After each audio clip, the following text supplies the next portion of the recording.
As I was getting ready this morning, Kim asked me, so what are you going to do this morning? I mean, are you going to recap the entire series because you've been gone for so long? And I said, not really, but I do think it's important to just remind you very quickly that the book of Romans, this letter that Paul wrote to the church in Rome, is neatly divided into three sections. There's the diagnosis section, which we looked at in chapters 1 through 3, where basically Paul says we're all in the same boat. It doesn't matter who you are, who your parents are, where you went to school. It doesn't matter how you grew up, what you've done, or what you failed to do. We're all in the same boat. All of us have sinned. All of us have fallen short of the glory of God. All of us are far more messed up than we think we are. There is no us and them when it comes to the human race. There is just us. And we stand before God guilty because we are natural-born rebels. So Paul, in the diagnosis section, chapters 1 through 3, levels the playing field and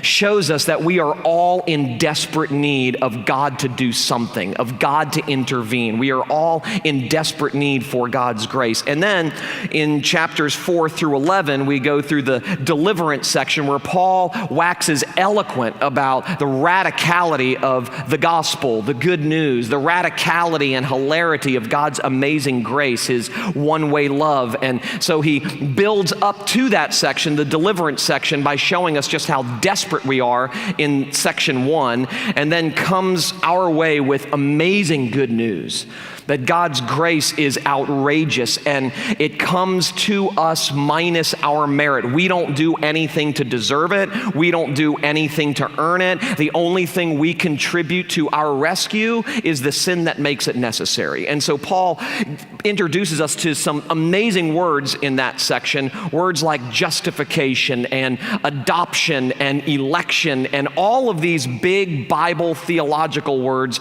that show us a different dimension of God's one-way love. And then we get to chapter 12 and he moves from not only the diagnosis section, the deliverance section, but he moves into the description section where he begins to say, okay, for those who have been set free by God and rescued by his amazing grace, this is what life begins to look like. This is what life begins to feel like. This is what life begins to smell like and taste like. I mean, this is what freedom on the ground looks like. And he shows, beginning in chapter 12, that the free life is a life of self-forgetfulness.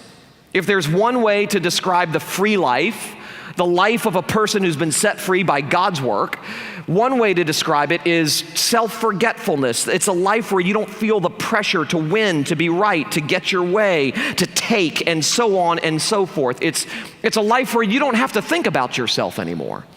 And that is really what produces slavery in our lives, having to constantly think about ourselves, what we need to do, what we need to get, who we need to become. And so in this section, Paul describes the free life as a life of self-forgetfulness because everything you need, you already possess because of what Jesus has done for you. You are now set free to give your life away, to never have to worry again about taking. You can spend your life giving. You never have to worry again about getting. You can spend your life giving and all of those things.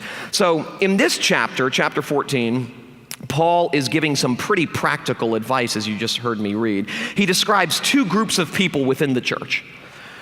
There's a group of Christians who feel that they shouldn't eat certain foods and that they should observe certain days as more holy than others. And these are people who are very scrupulous in their rule keeping. Now notice what Paul says here. He calls them weak in one sense, but in another sense, he doesn't condemn them for it. He simply says, this is the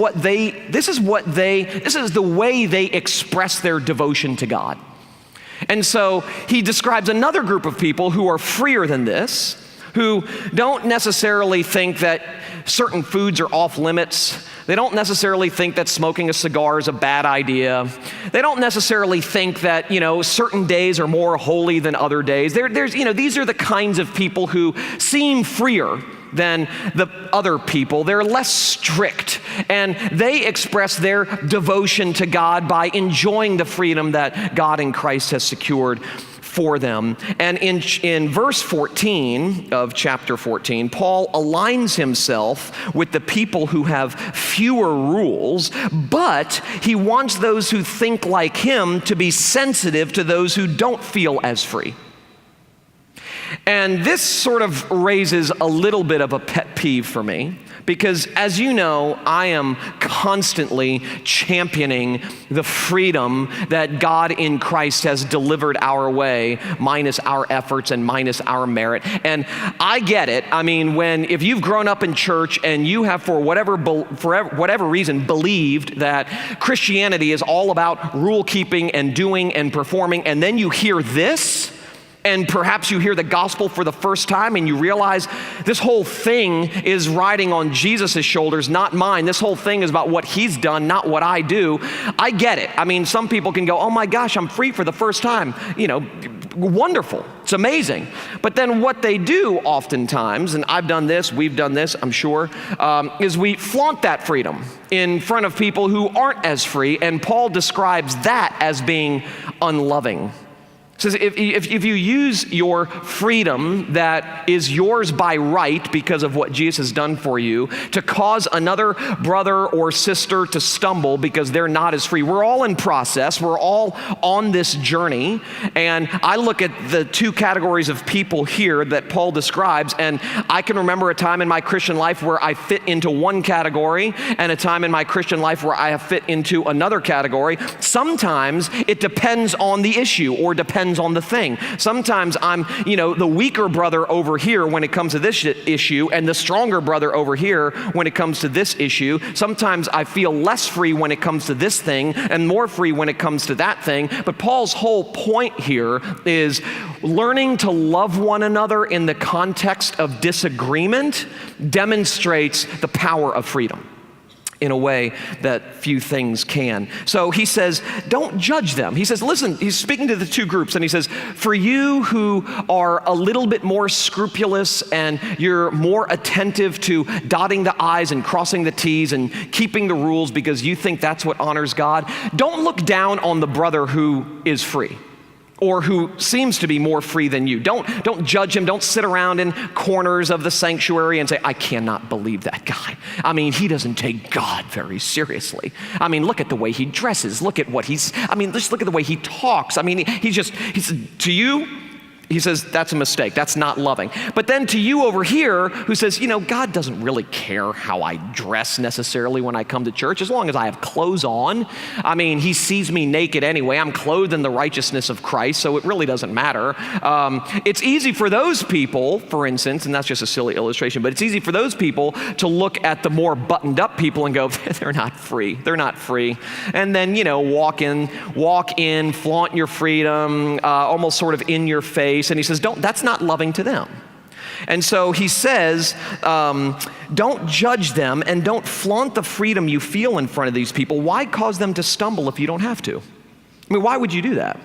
And he says that in verse 15. He says, for if your brother is grieved by what you eat, you are no longer walking in love. Walking in love, in other words, is the goal. It's not flaunting your freedom. It's not keeping the rules. Walking in love with one another is what Paul says is most important. So Paul is describing here in this chapter what love looks like when Christians disagree. And let's face it, Christians disagree on a lot of stuff. Okay, a lot of stuff. I mean, we could make a huge list of things that Christians disagree on. What you should wear when you go to church, the kind of music that you listen to, whether or not Steve Brown's going to hell because he smokes a pipe. People disagree on good people because of their conscience, for whatever reason, disagree on good stuff. Well, Paul's saying love in the context of agreement is easy. That's why we naturally gravitate toward those people who are just like us. That's easy. That's not hard at all. I mean, loving someone who agrees with me is easy. Loving someone who agrees with you is easy. Love in the context of disagreement is hard. And his point here is that living together should look like love. It makes sense, in other words, for loving people not to judge someone who expresses their devotion to God in a different way than you do, and yet we do this all the time.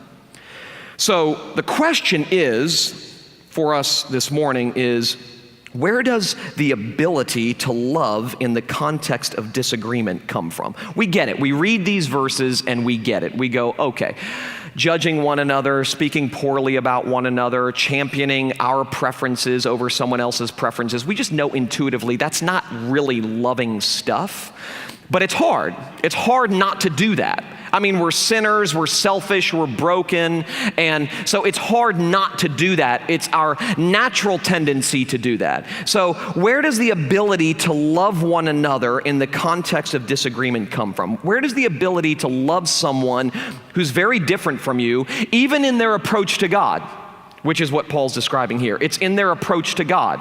How do you love someone whose devotion to God is expressed differently than your devotion to God? How does that happen? Where does the love come from? Well, Paul gives us a clue in the last verse of this chapter when he says that whatever does not come from faith is sin. In other words, what he's saying is faith is the source of love. So we're going to unpack this a little bit and try to make some logical connections here between faith and love and how all of that connects to the gospel. But first, let me just read this quote that I was reminded of yesterday by Martin Luther, which I think is so concise and so helpful. I found it amazingly helpful. He wrote, "Christianity can be summed up in the two terms faith and love. Receiving from above, which is faith, and giving out below, which is love." I'll read that again because that sort of frames the Christian life for us. And it'll help as we make this connection. Christianity can be summed up in the two terms faith and love. Receiving from above, which is faith, and then giving out below, which is love. One of the most common objections that those of us who are committed to preaching the gospel of grace week in and week out, one of the most common objections that we hear is this. Okay, I get it. You know, I mean, basically we're hearing the same sermon every week, you know? I mean, can we move on now? I mean, we hear the same thing week after week after week. Can we hear something different already, please? Okay, I mean, those of us who are just radically committed to preaching the gospel of grace from every text in the Bible week in and week out, we sometimes hear that. Now, I don't hear that from you guys because you wouldn't be here. That's why you're here, because you know that's what we're committed to.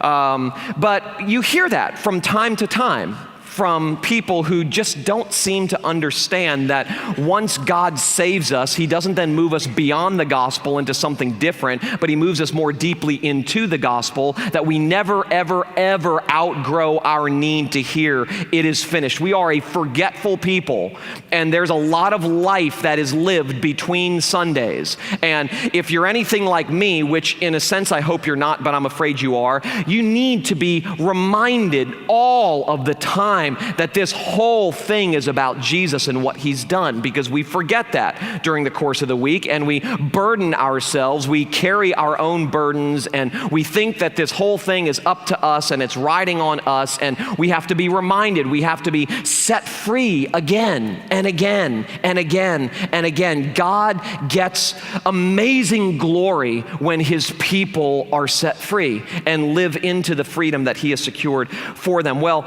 that's a common objection that we get. And over the years, I've come up with a variety of ways to explain to people that once God saves us, he doesn't move us beyond the gospel, but more deeply into the gospel. But the best rationale for why we never, ever outgrow our need to hear the gospel is here.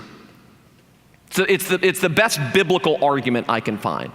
Now, if you go back to Galatians chapter 5, and you don't have to, Galatians 5, or actually go forward to Galatians chapter 5, verse 6, Paul makes a stunning statement.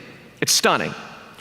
It sort of catches us off guard in a way, because he says in Galatians 5:6, "For in Christ Jesus, neither circumcision nor uncircumcision has any value. The only thing that counts is faith expressing itself through love." You have to understand, back in those days, the circumcision, uncircumcision thing was a big deal. I mean, that was like the mark. Circumcised, loved by God. Uncircumcised, going to hell. Okay, I mean, it was like a big, big deal. And Paul just throws this grenade into this silly argument and says, listen, in Christ Jesus, neither circumcision nor uncircumcision has any value.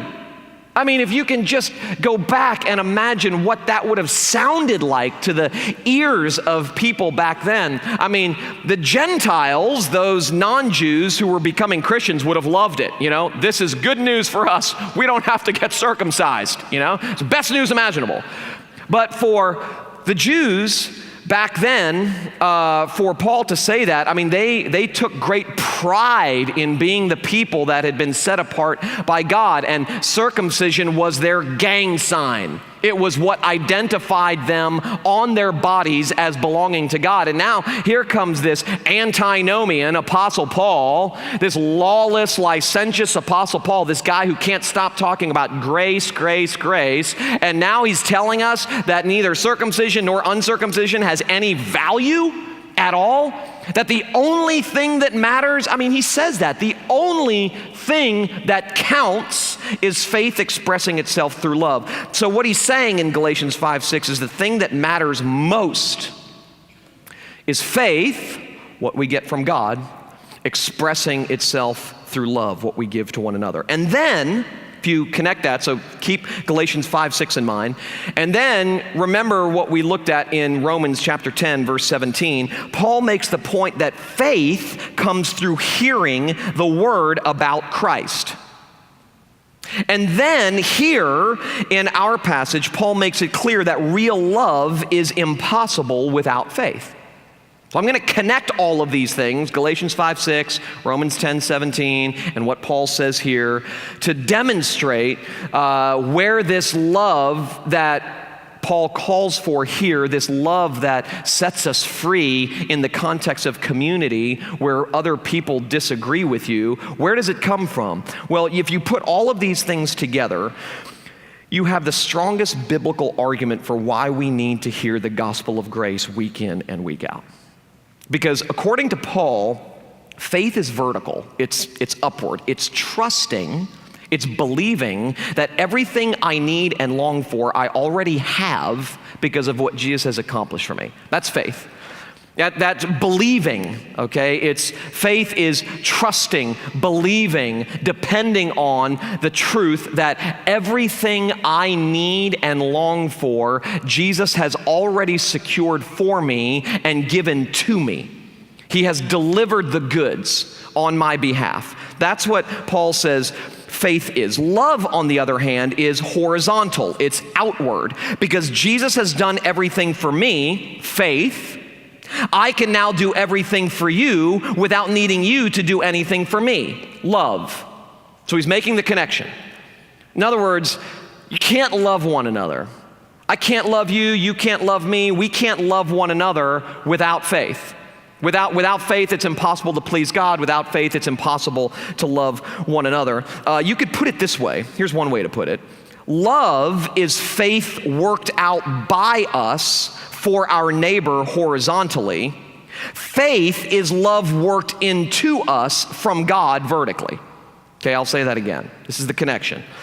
Love is faith worked out by us for our neighbor horizontally, like this way. Faith is love worked into us from God vertically. So the implication is that love is absent to the degree that faith is missing. Because what happens when faith is missing? When you stop for a moment believing that everything I need in Christ I already possess, that's faith. When you stop believing that, when you forget that, what happens? Now the burden's back on you. Now the burden's on you to get what you think you need, however you deem right to get it.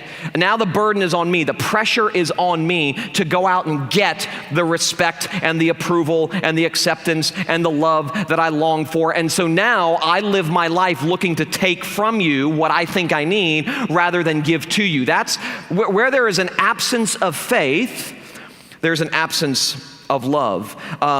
If I'm not trusting that everything I need in Christ I already possess, which is a lack of faith, then I will be looking to take from you rather than give to you, which is a lack of love. Okay, so you make the connection. I'll be concentrating on what I want, not what you need. I'll be looking out for me, not you. I'll be all about serving me rather than all about serving you. So when I fail to believe or when I forget that God has given me everything I could ever wish for or long for, now I have to spend my life taking rather than giving. And this is what leads people to think that what they like and prefer is better and more important than what someone else likes or prefers. This is how this happens. This is how anger and all of these things happen, because when you feel like you need to get your way and you need to convince people that your way is better and that what you need and like is superior to what they need and like, it's slavery. Why is it slavery? It's slavery because it makes life heavy. You're no longer just free to love someone as they are. You're no longer free to, now you feel the pressure to fix them. You feel the pressure to win them over to your side. That makes life heavier. You're no longer, and parents feel this with their children all the time. At least I do. When I came to the realization that I couldn't fix my children, that was God's job, I started enjoying them more. Think about it. Think about the people in your life. Who wants to be around people who are constantly trying to fix you? No one wants that. When you live in fix-it mode, it creates relational distance. It doesn't generate relational intimacy. It's just life feels heavy when you're constantly trying to push for your way over someone else's way, proving yourself and protecting your way and fixing others. All of that stuff is a burden. It makes life burdensome. It's a far cry from the free life that Paul is describing in Romans 12 through 16. As I said, does trying to fix others create, you answer for yourself. You don't need to call out, but does trying to fix other people or feeling like someone's trying to fix you, does that create relational closeness and intimacy, or does it make you want to run away? If you're a human being, you're not drawn to that person who is constantly trying to fix you, constructively criticizing you, okay? Speaking the truth in love. There's all kinds of spiritual ways that we justify and spiritual language. We even take verses in the Bible out of context and use it to justify our natural proclivity to be fixers of other people. Well, what Paul is saying is you don't have to live in fix-it mode. God has removed that burden, and now you're free to love and to give. And this is true with everything. It's true with our relationships. It's true with our work, our vocation. It's true with our church. So if we ever hope to love our neighbor as ourselves, it will depend on faith. And faith, according to Paul, depends on hearing the gospel over and over and over again. All of us are probably most loving 30 minutes after we walk out of here, It's like the 30 minutes of the week where we feel most loving because we've just been reminded in song, in sermon, in sacrament, we've just been reminded that Jesus paid it all. That we live our lives under a banner that reads, "It is finished," that God's last word spoken over us is paid in full. And so we walk out feeling light and free because we know that this whole thing's not riding on our shoulders. And then, 2 hours after the service or tomorrow or the next day or whenever, you find yourself back in take mode. You're failing to believe in that moment that God has given you everything that you could long for, and therefore the burden is now back on you to get what you think you need, get what you think you deserve. I got to fix this person. I got to change that person. I turned 42 when I was away. I was reminded again on my birthday just how different I am than I was when I was 25 in my approach to people. I'm still selfish and I still take more than I give and all of those things, but at least number one, I'm aware of how messed up I am. That's a step in the right direction. And number two, I compare myself at 42 to the way I was at 25 and a relatively new Christian where I was convinced that I was going to change the world. I was going to change the world. And then you're married for a few years and you have kids and, you meet other people who think that they're going to change the world and they're starting with you and all of those things. And you start encountering all of life. You suffer some and you realize how small you are and you realize how not in control you are and how not in control you ever were. And, it's hard for young 20-something idealists who have been told their entire lives, you can do whatever you want if you just set your mind to it, to actually come to the realization that I can't change my wife, I can't change my kids, I can't change myself, I can't change the church, much less the world. And so there's great freedom in becoming a realist rather than being an idealist. And idealists are always trying to fix people and things. They're in fix-it mode all the time. They suffer from a God complex. They decide to take God's job from him in the life of this person or in this particular situation. And Paul says, doesn't that make life feel heavy?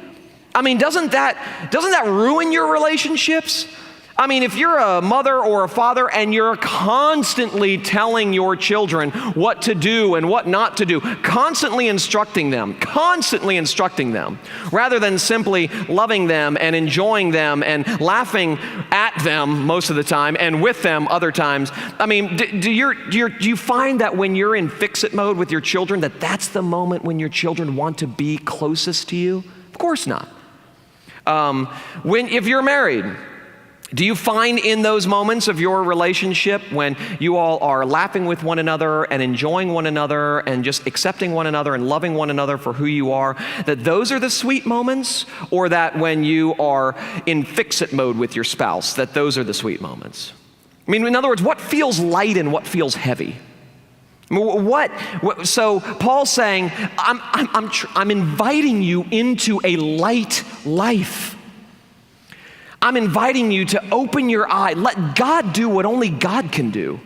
You spend your time loving and enjoying one another. That's the free life. It's amazing how light life can be when you stop trying to fix everything, even when you stop trying to fix yourself. I'm not talking about a lack of change or when God convicts you and you actually make some different decisions than you had made before. That's a good thing. Okay, I'm not talking about that. And that too is an invitation to freedom, because the things that you're pursuing are making your life heavy and they're burdening you and all of those things. I'm talking about not having to live in fix-it mode, not having to feel like if I'm going to be happy, I have to fix myself. If I'm going to be happy, I have to fix this person. If I'm going to be happy, I have to do this and that and the other. I have to convince this person. I have to win. I have to win. I have to persuade, I have to protect, I have to win, I have to be on top, I have to take.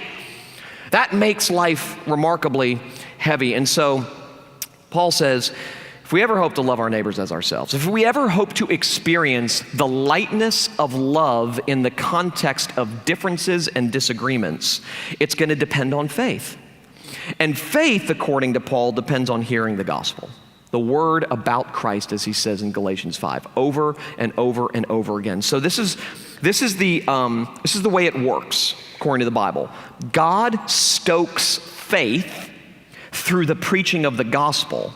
And since our faith needs constant stoking because we're constantly forgetting, the preaching of the gospel needs to be constant, continuous. So in order for me to love you, my faith must be fueled. And the only fuel for faith is the gospel. So this is sort of the biblical rationale for why you and I will hear from God week in and week out the gospel.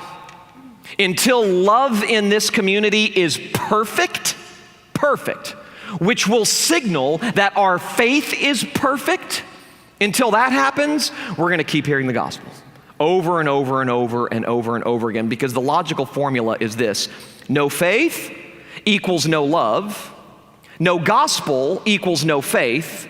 Therefore, no gospel equals no love. Does that make sense? Okay, that's the logical formula. That's how it works.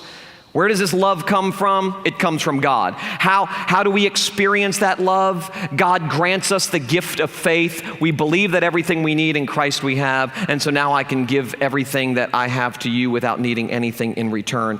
The preaching of the gospel alone activates faith, and faith alone activates love. So that we're no longer living with the pressure of having to convince this person or that person that our way is the right way, that what we're doing is better than what you're doing, that your approach to God and your approach to ministry and your approach to this, that, and the other is less than my approach to God. That, the hand lifters and the non-hand lifters in worship, the ones who get dressed up, the ones who don't really dress up. It's so funny. You guys are amazing, okay? You're tolerant, you accept me for who I am. You know that I'm probably not gonna listen to you anyway if you tell me, and that's fine with you, it's amazing. But it's amazing, and I can tell no one's ever mean about it, ever. But I know which group you guys fit in when I wear the clothes that I wear on Sunday morning, okay? I know it. And there are some people in this world who think if a preacher is not in a suit and tie, he is dishonoring the Lord. And then there are other people who, when I wear a suit and tie, which it's South Florida, okay? And I'm working here, all right? And I got lights on me, so cut me some slack. But there are other people who go, if you get too dressed up, it's a distraction. It's literally a distraction from what's supposed to be going on. Plus, you're not relating to us. It's like there's something about you that's saying you're better than, or it's too formal and it's not as inviting. It's not as relational. So I hear it from both sides. So I'm like, I'm not listening to either of you guys. Okay, I'll just wear whatever's comfortable on Sunday morning, and that might change from week to week. But we do this all the time. We feel the pressure, we feel the need to convince other people that our approach to God is superior to your approach to God. Look at the difference between Presbyterians and Pentecostals. Presbyterians, who are typically stiff people, we're not, thank God. We're getting there. Not getting toward stiffness, we're moving away from it, which is great. But they tend to be historically pretty, egg-headed people. The Christian life is all about doctrine. And we get that right, okay? Thank God. But we look at the Pentecostal brothers and sisters that we have and go, you guys don't take God seriously at all. Look at you. You're dancing in the aisles, for God's sake. What is this, a nightclub? Who do you think? That's so irreverent, it's unbelievable. Would you put your hands down? I can't see the words, Literally, we tend to be very self-righteous regarding our tribe. And then, of course, the Pentecostals, on the other hand, look at the Presbyterians and go, you guys are so stiff, you have no heart at all. Do you even know God? It's all about head knowledge for you people. Do you even know God? Do you feel anything for God? Are you an emotionless robot? What does it matter? How could you be in the presence of God and not be elated with joy? How could you do that? And so both sides. Baptists and Presbyterians don't agree when it comes to whether you should baptize children or not. Presbyterians think that if you don't baptize children of a child of a believer, you're disobeying God, okay? And Baptists go, if you were baptized as a child, your baptism doesn't even count. You're disobeying God. Okay? And we take these things, I'm not talking about eliminating our convictions. I'm talking about how do we experience love and joy and peace and patience and kindness and gentleness and goodness and all those things in the context of our disagreements. How do we live with one another without feeling like if I don't correct you and fix you, you might go to hell? I got to correct you and fix you. If you were baptized as a baby, this is funny, okay? I won't tell you who this person is, but a while back, a friend of mine who was attempting to become a member of a Baptist church. This is little at Baptist, okay? I love Baptists. I am a Baptist. No, I'm not a Baptist, but lots of my family are Baptists. But he was attempting to become a member of a Baptist church, but he had been baptized as a child in a Presbyterian church. And so the church, the deacon board or elder board or whatever they had there at this Baptist church looked at him and said, you need to be, before you can become a member, you need to be baptized. And he said, I've already been baptized. I don't need to be rebaptized. They said, well, that baptism didn't count. If you're going to become a member of this church, you need to be rebaptized the biblical way. His name was John the Baptist, okay? They didn't say that, but so they said, so unless you're willing to do that, you can't become a member. And his response, which is brilliant, he said, so you're telling me that, he said, let me ask you a question. If I died on my way home, would I go to heaven? He said, sure, as far as I can tell, yeah. He goes, you're telling me I can get into heaven, but I can't get into your church? I was like, that's perfect, man. Perfect. But it just sort of illustrates how we elevate these things to be dividing lines rather than topics for discussion or debate, which is fine. But we approach these things as if our approach to God is so far superior to your approach to God. And when that happens, distance takes place. We don't experience the freedom and the joy and the fun and the laughter of the kind of community that Paul is describing here. So I'll say it again. The logical formula is this: no faith equals no love. No gospel. If we don't hear the gospel, our faith won't be stoked. Therefore, no gospel equals no love. So if we're going to love one another, we got to be hearing the gospel over and over and over again. We have to be praying and asking God to grant us increasing measures of faith to believe that everything we need in Christ we have. Therefore, when I'm asked to do something, I can do it freely and joyfully.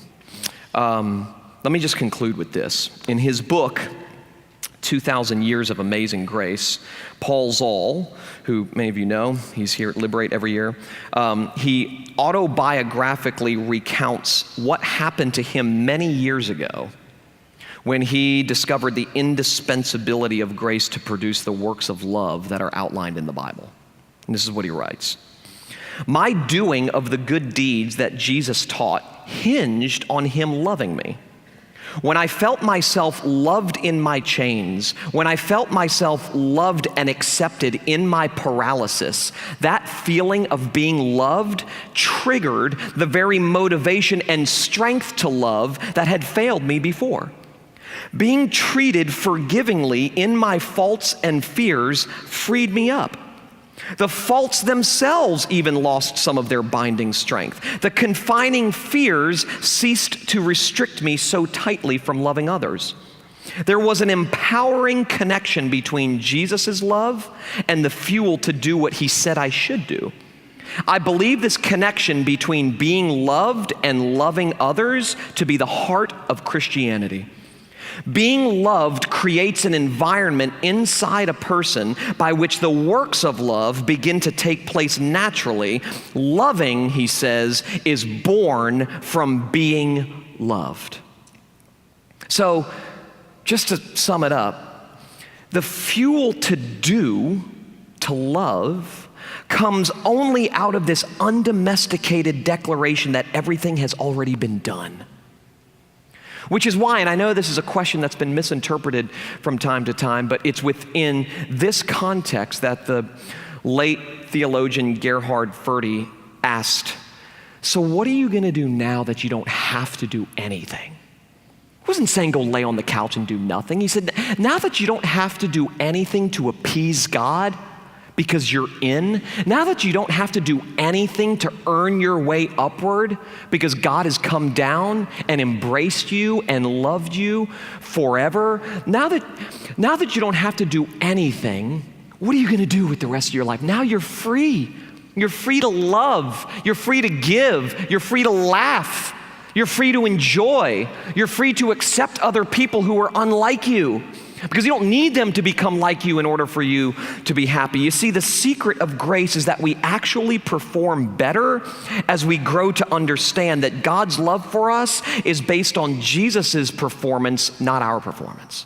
That's the irony. That's the secret, the powerful secret of grace. We actually perform better. We actually love better when we realize that it's God's love for us and not our love for Him that makes this thing go. And it's this love for us that births love in us, which bleeds love through us to the people around us. So it's okay to have differences, perfectly fine to have. It would be boring. My grandmother used to say, if two people agree on everything, one of them is unnecessary, okay?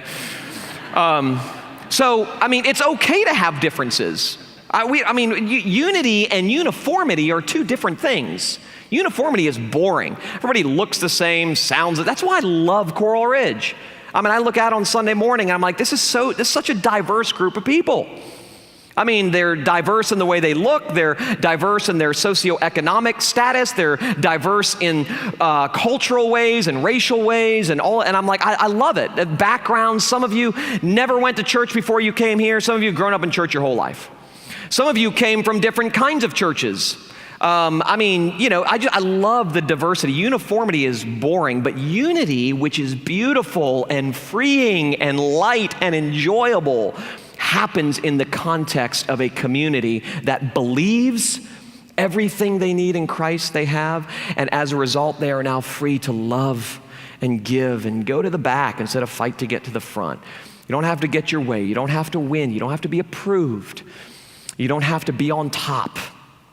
Life is actually pretty free at the bottom.